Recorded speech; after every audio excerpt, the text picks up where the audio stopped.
नमस्कार, आपका स्वागत है हमारे खास कार्यक्रम हरियाणा डायरी में। इस कार्यक्रम का एक ही उद्देश्य है कि आप तक हरियाणा के हर उस विकास की जानकारी पहुंचाई जाए जो मुख्यमंत्री मनोहर लाल के नेतृत्व में लगातार किया जा रहा है। तो बने रहिए हमारे साथ और देखते रहिए हमारा खास कार्यक्रम हरियाणा डायरी।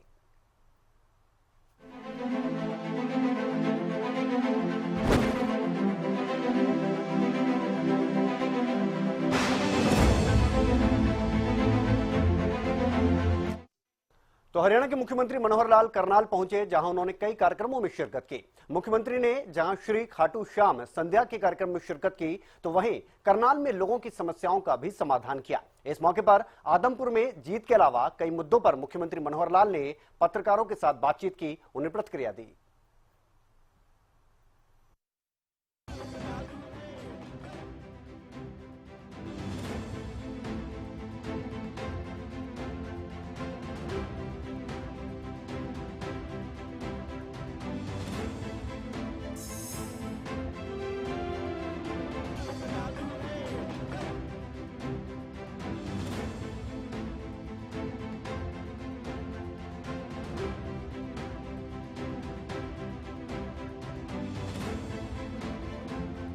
हरियाणा की मनोहर सरकार के नेतृत्व में लगातार प्रदेश विकास की ओर अग्रसर है। इसके अलावा जनता की समस्याओं के निपटारे के लिए मुख्यमंत्री मनोहर लाल से लेकर तमाम जनप्रतिनिधि समय समय पर जनता दरबार लगाते रहते हैं और समस्याओं का निपटारा करते हैं।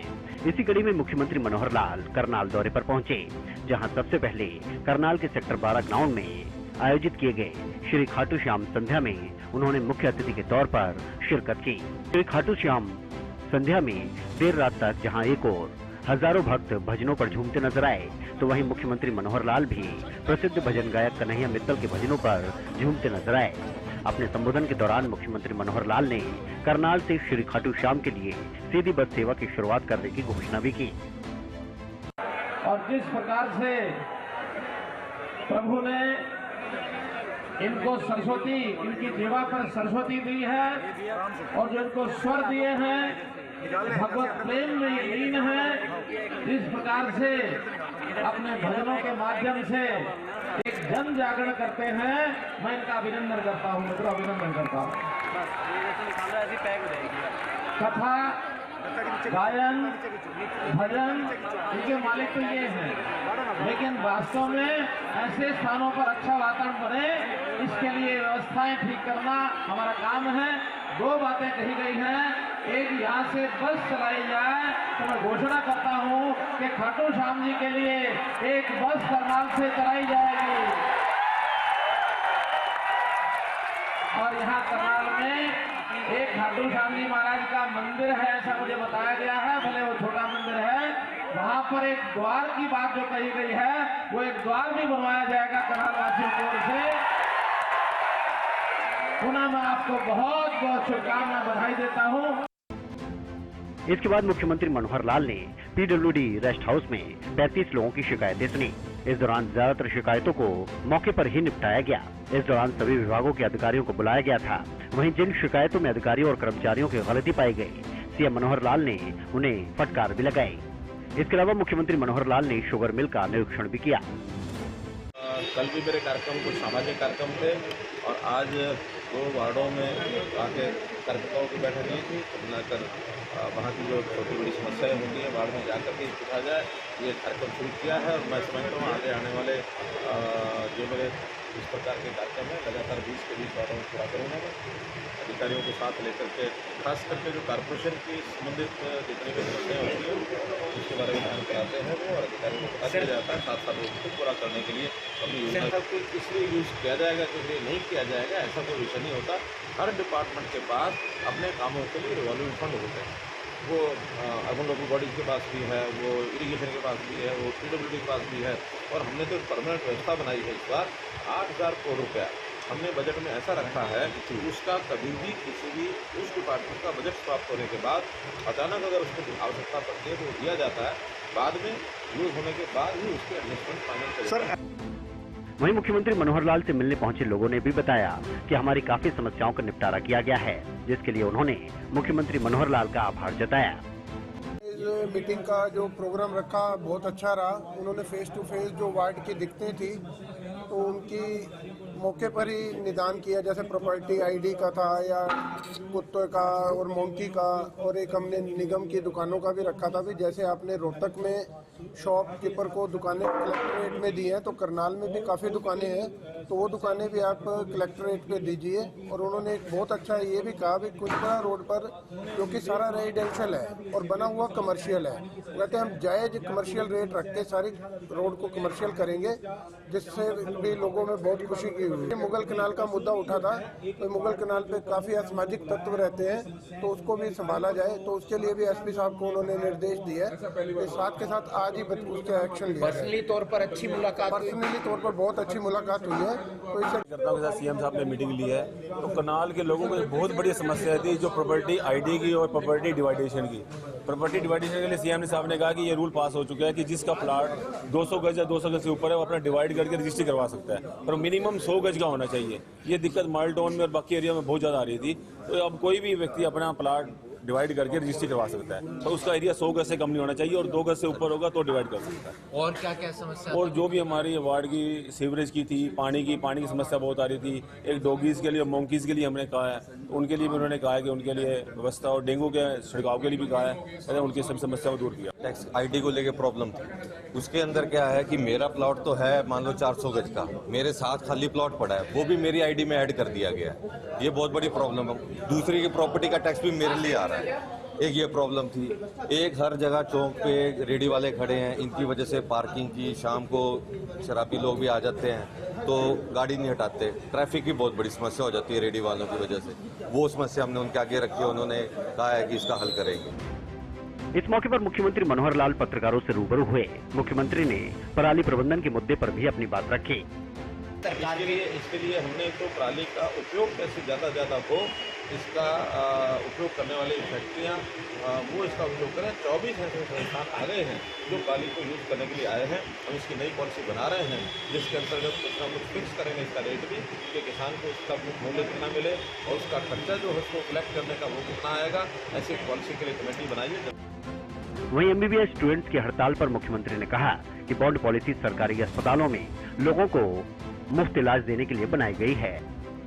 वो बॉन्ड पॉलिसी की सारी बात मैंने रोहतक भी ओपनली भी बताई है, पब्लिकली भी बताई है, उनका जो रिपोर्ट मिला था उनको भी बताया है कि हम समाज की सेवा करने के लिए आगे आए हैं और समाज सेवा के नाते से सरकारी सेवा में ही लोग यानी मुफ्त का इलाज की अपनी व्यवस्था करवाते हैं। प्राइवेट इलाज इतना महंगा हो गया है और उस प्राइवेट इलाज के लिए जो नौकरी करने में बड़ी बड़ी तनख्वाहें लेने के लिए बाहर जाते हैं, उन्हीं के ऊपर रोक लगाइए कि सरकारी सेवा आपको कम से कम मुफ्त सुविधा मिलती है, उसके बदले में आपको साथ साथ जो है सरकारी नौकरी करनी चाहिए।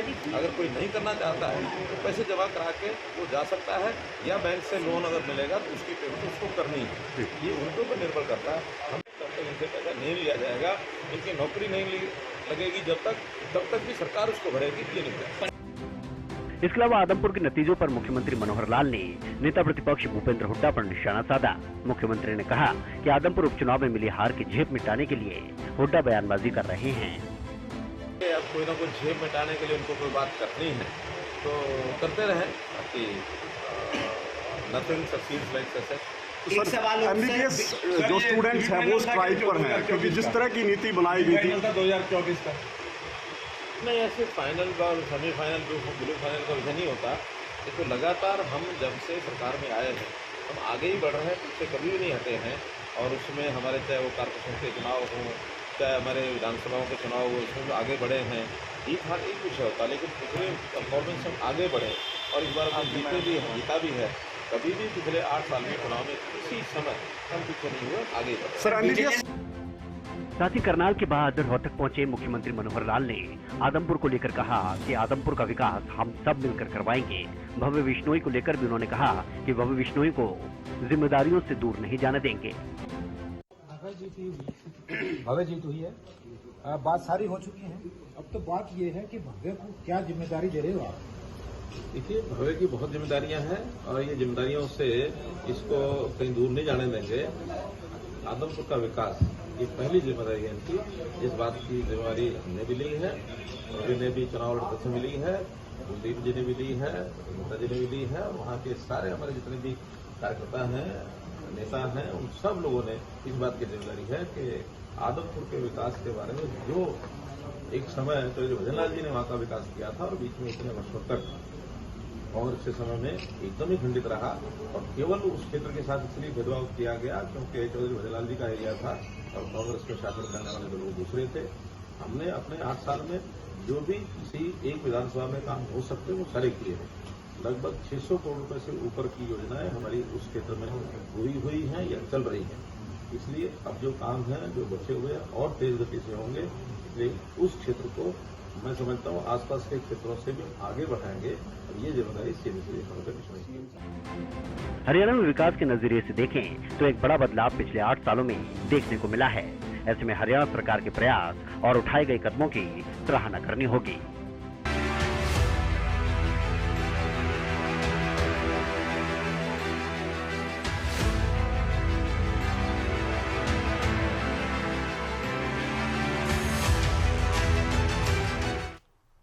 और वायु प्रदूषण का मुद्दा इस समय सुर्खियों में है। इस बार हरियाणा की अगर बात करें तो यहां पर पराली जलाने के मामले जहां रिकॉर्ड तोड़ कम हुए हैं, तो वहीं पंजाब में पिछली बार की तुलना में काफी ज्यादा मामले सामने आए हैं, जिसे लेकर दिल्ली के सीएम अरविंद केजरीवाल और पंजाब के सीएम भगवंत मान ने केंद्र सरकार के पाले में गेंद डालने की कोशिश की। तो वहीं हरियाणा के मुख्यमंत्री मनोहर लाल की अगर बात करें या फिर कृषि मंत्री जेपी दलाल की, और इसके अलावा पर्यावरण मंत्री कंवरपाल गुर्जर ने भी पंजाब की सरकार पर निशाना साधा है। ये रिपोर्ट देखिए।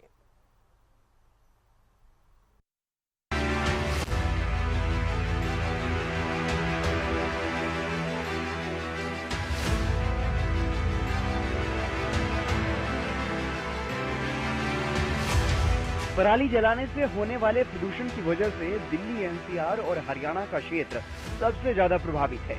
लेकिन इस बार पराली जलाने के मामले हरियाणा में कम तो पंजाब से पहले से भी ज्यादा सामने आए। दिल्ली एनसीआर में वायु प्रदूषण बढ़ा तो सियासी हंगामा भी बढ़ने लगा। मामले में हरियाणा, पंजाब और दिल्ली की सरकारें आमने सामने हो गई। लेकिन इस मामले में पलड़ा हरियाणा का भारी रहा, क्योंकि हरियाणा ने इस बार पराली का बेहतर प्रबंधन किया।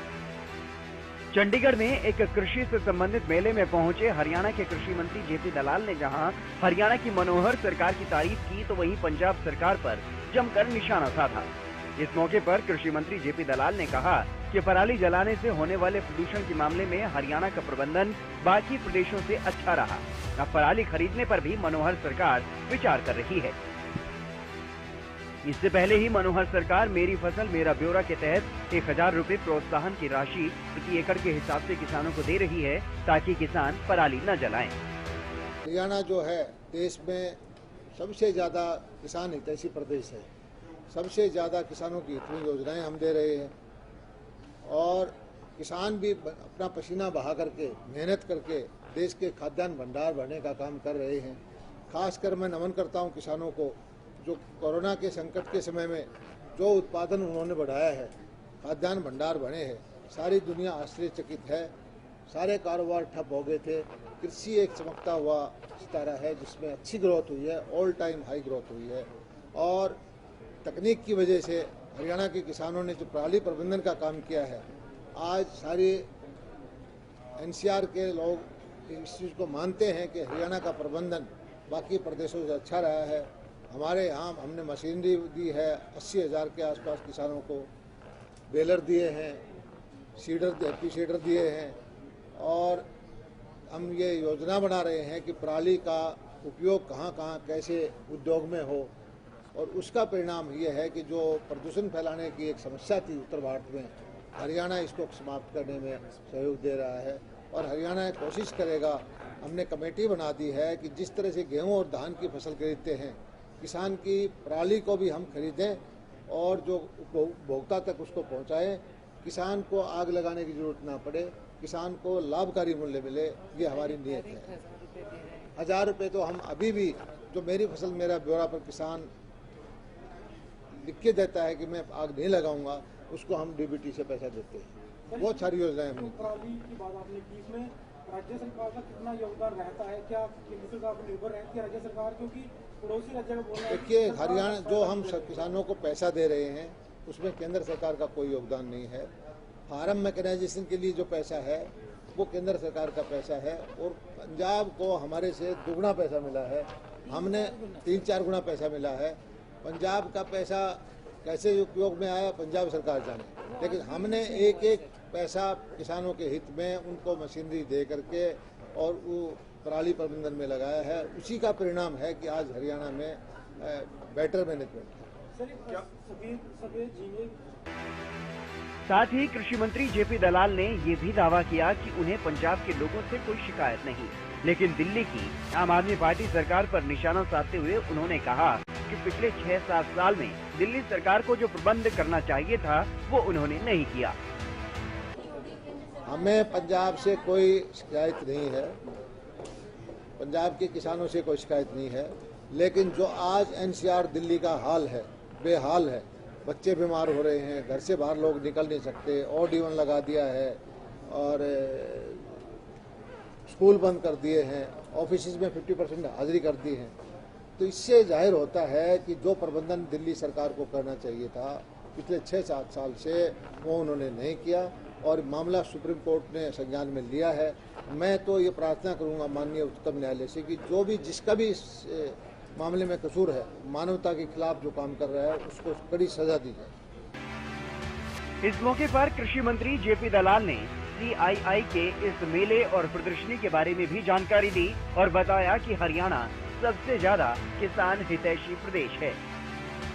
CII के द्वारा किसानों से संबंधित जो मेला लगा हुआ है, इसमें आने का मुझे सौभाग्य मिला और इसके अंदर जो आधुनिक मशीनरी, कृषि से संबंधित तकनीक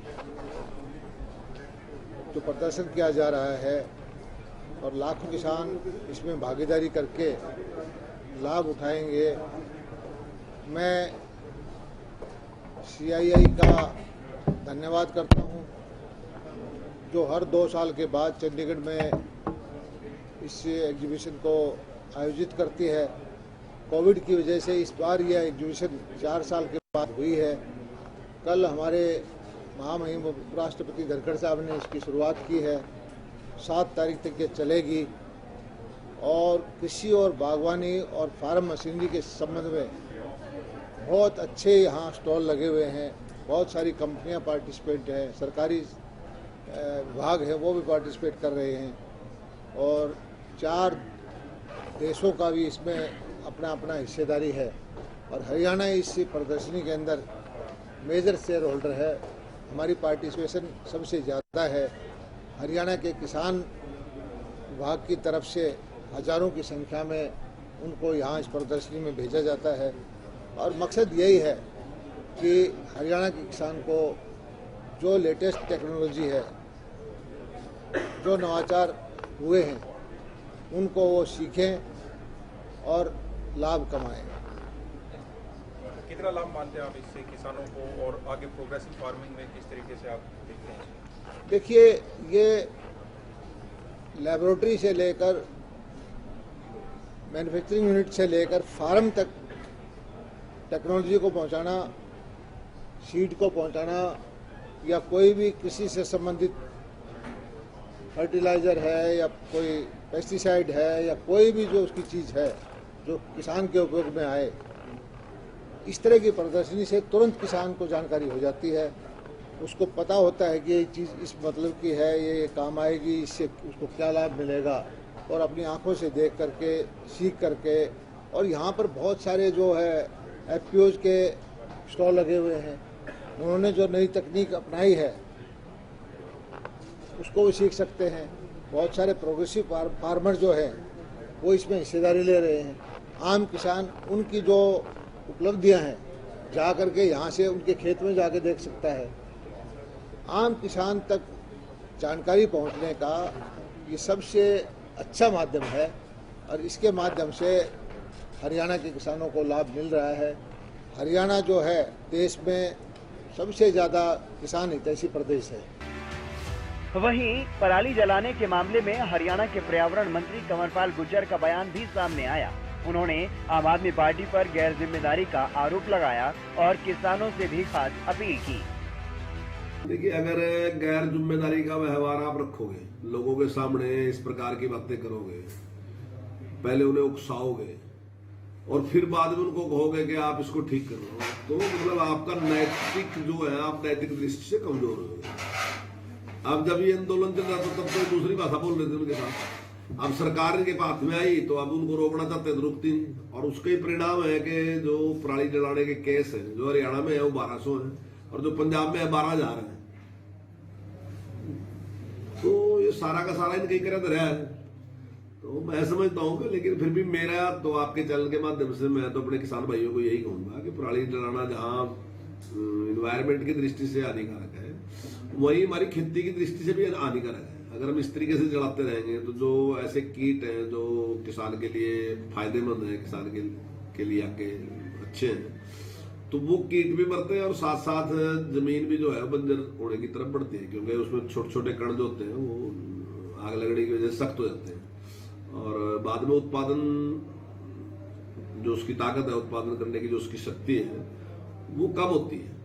तो हमने ध्यान रखना चाहिए इस बात का। एनवायरमेंट भी हमारी जिम्मेदारी है और वो जमीन भी उसी प्रकार से जैसे हमारे बुजुर्गों ने हमें दी, उसी प्रकार से उसकी रक्षा करके आगे हमें अब आने वाली नस्ल को भी हमने, तो ऐसी हमारी जिम्मेदारी भी है। तो हम सबको मिलकर इसको करना चाहिए। इसमें सर जो जीरो बर्निंग की तरफ बढ़ रहा है तो कब तक लक्ष्य मानते पूरा हो जाएगा? देखिए हम उसमें अच्छा काम कर रहे हैं। ये जीरो तो आप ये लगा लो कि जहाँ पंजाब 12,000 है और हम 1200 हैं, तो अच्छी उपलब्धि है हमारी।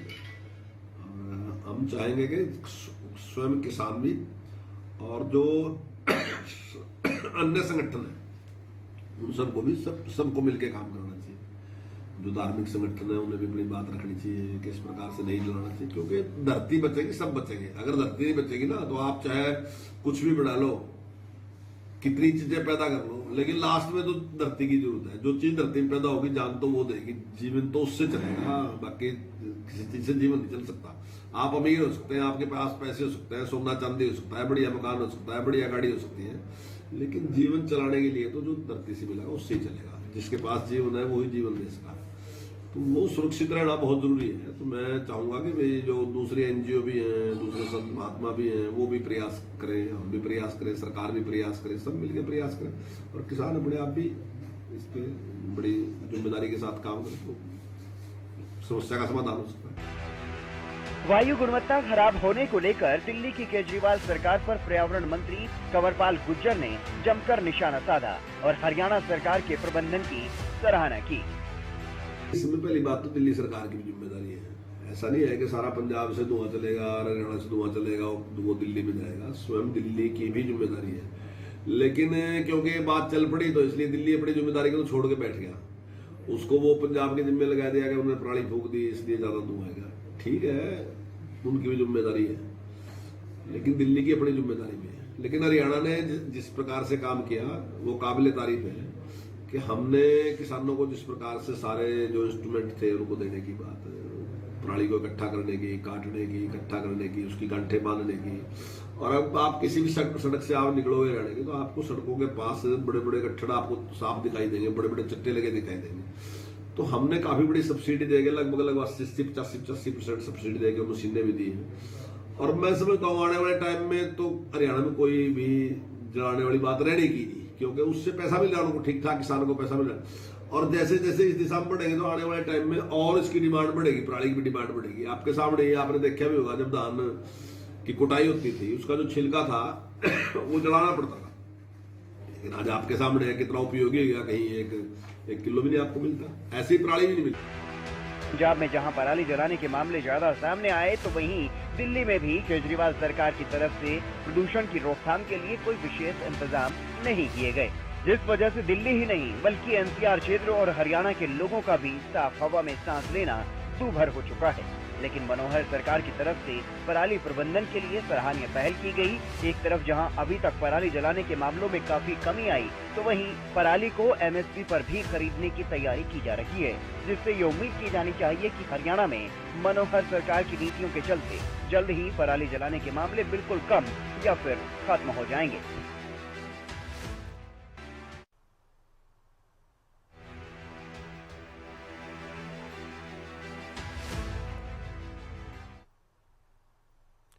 तो मुख्यमंत्री मनोहर लाल के नेतृत्व में लगातार हरियाणा की अगर बात करें तो विकास के पथ पर अग्रसर है, लगातार आगे बढ़ रहा है। और हमारे कार्यक्रम का मकसद भी यही है कि वो तमाम योजनाएं जो कि जनता के लिए, आपके लिए चलाई जा रही हैं, उनको आप तक पहुंचाया जाए, उनकी जानकारी आप तक पहुंचाई जाए। फिलहाल हरियाणा लाइव में इतना ही। आप बने रहिए हरियाणा न्यूज के साथ। नमस्कार।